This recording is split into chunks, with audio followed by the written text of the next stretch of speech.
ওই সময় বলে ফাতিমা, হে শাহর বানুরে, আমারে তুমি চিনবা না? বলে না, আপনার পরিচয় দেন, আপনার আমি চিনব। বলে রে, আমার পরিচয় দিলে তুমি জানবে না। বলে না, আপনি বলেন আপনার পরিচয় দিলে আমি চিনব। ভাই আমি গোলাম হযরত হুসাইনের মা সাইয়্যিদাতুন নিসা আহালিল জান্নাহ ফাতিমা জোরে বলুন সুবহানাল্লাহ। হাসরের ময়দানে লক্ষ লক্ষ মহিলাদের নেতৃত্ব দিয়ে আমি ফাতিমা জান্নাতের ব্যবস্থা করে দিব। আমি সেই ফাতিমা। বলে মাগো, আপনি তো আমার শাশুড়ি লাগে। ও মা, আমি জানতে চাই মা, এই কারবালার ময়দানে বাবলা গাছের নিচে কেন আপনি জানো দিতেছেন? বলে মাগো, আগামীকাল জুমার দিন আমার ছেলের এই জায়গায় শোয়া গরুর মতো জবাই করা হবে। আমার ছেলে মা বলে চিৎকার দিবে, আমার ছেলের শরীরে কাটা ঢুকবে, পাথরে আঘাত হবে। এই জন্য আমি ফাতিমা এই জায়গাটা পরিষ্কার করে দিতেছি। জোরে বলুন সুবহানাল্লাহ। হযরতে শাহর বানু বলেন, ও স্বামী, আমার মাকে আমি কারবালার ময়দানে স্বপ্নে দেখছি। এই সময় হযরতে হুসাইন বলে, বিবি রে, তুমি তো শুধু মায়ের স্বপ্নে দেখছো, আমি ওই আল্লাহর কসম দিয়ে বলি, আমি আমার নবী, আমার নানা রহমাতাল লিল আলামিনকে আমি স্বপ্নের ভিতরে দেখছি। আমার নানা বলে, হুসাইন রে, টেনশন করো না, চিন্তা করো না রে হুসাইন, আমি কথা দিলাম রে, এ হুসাইন, তোমারে যে শহীদ করবে, এই শহীদের রক্তের বিনিময়ে হাসরের ময়দানে আমার কোটি কোটি উম্মতকে আমি জান্নাতের ব্যবস্থা করে দিব। দুরূদ শরীফ পড়েন, আল্লাহুম্মা সাল্লি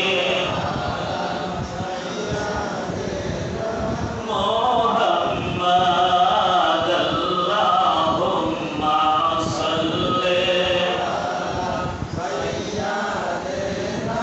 মুহাম্মাদ নাবিয়ানা শাফিয়ানা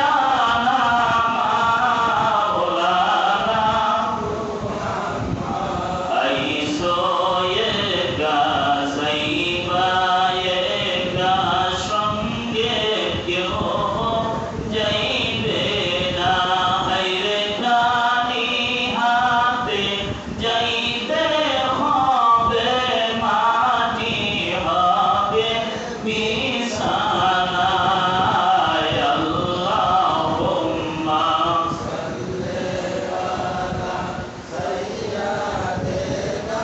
মুহাম্মাদ নাবিয়ানা।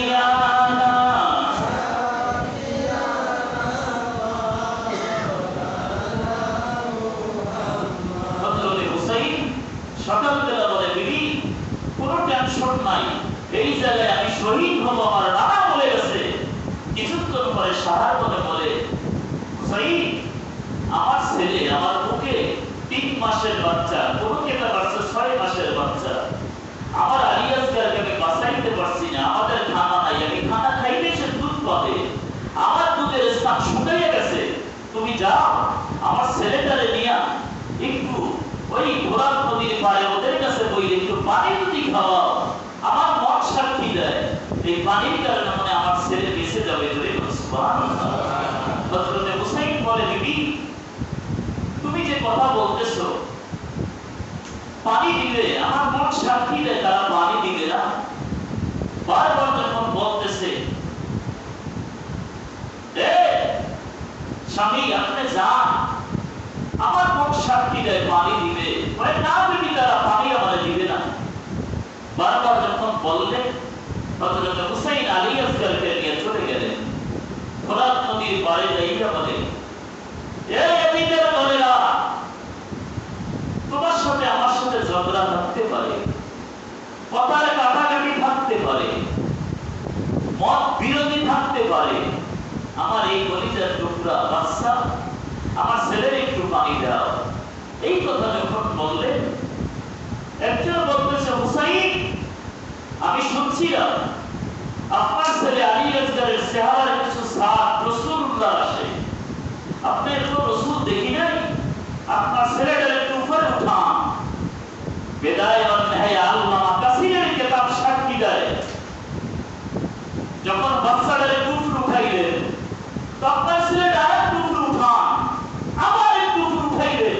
নিষ্ঠুর বেঈমানেরা এমন জোরে তীর মারছে, নিষ্ঠুর তীর আসতে আসতে তার কলিজার টুকরা আলী আসগার বাচ্চা এমন জোরে তীর মারছে, এখান থেকে বুক বরাবর তীর ঢুকছে। চিৎকার দিয়ে হযরতে হুসাইন ছেলেটার জমিতে রাখলেন। ওমরের ছেলে আব্দুল্লাহ, আবু বকরের ছেলে আব্দুর রহমান তারা ওই জায়গায় ছিল। তারা বলে, আমরা দেখি আলী আসগরের শরীরের রক্তের কারণে হুসাইনের সাদা জামা লাল হয়ে গেছে। হযরতে আলী আসগরের আমরা সবাই তিনটা টান দিলাম, টান দেওয়ার পরে দেখি ওই তীরের মাথায় আলী আসগরের কলিজার কিছু অংশ এসে গেছে। হযরতে হুসাইন ছেলেটার বুকের সাথে জড়াইলেন, জড়াইয়া তাবুর দিকে রওনা করলেন। তাবুর দিকে রওনা করার পরে সারা মতো তাকিয়ে আছে, মনে হয় আমার ছেলেটারে পানি খাওয়াইছে, ঘুমাইতেছে। দূর থেকে ডাক দিয়া বলে, আমি বলছি না আমার ছেলেটারে পানি খাওয়াইলে আমার ছেলেটা ঘুমাবে। হযরতে হুসাইন ডাক দিয়া বলে, এ বিবি রে, আমার ছেলে আমি জমিনের পানি খাওয়াইতে পারি নাই, আমার ছেলেরে আমি জান্নাতের ব্যবস্থা করে আসছি। দুনিয়ার পানি আমার ছেলে খাবে না, আমার ছেলে জান্নাতে পানি খাবে। জোরে বলুন সুবহানাল্লাহ। হযরতে হুসাইন ছেলেটারে রাখলেন, রাখার পরে বলে, বিবি আমার জুব্বা দাও। জুব্বা দিলেন, তরবারি নিলেন, তরবারি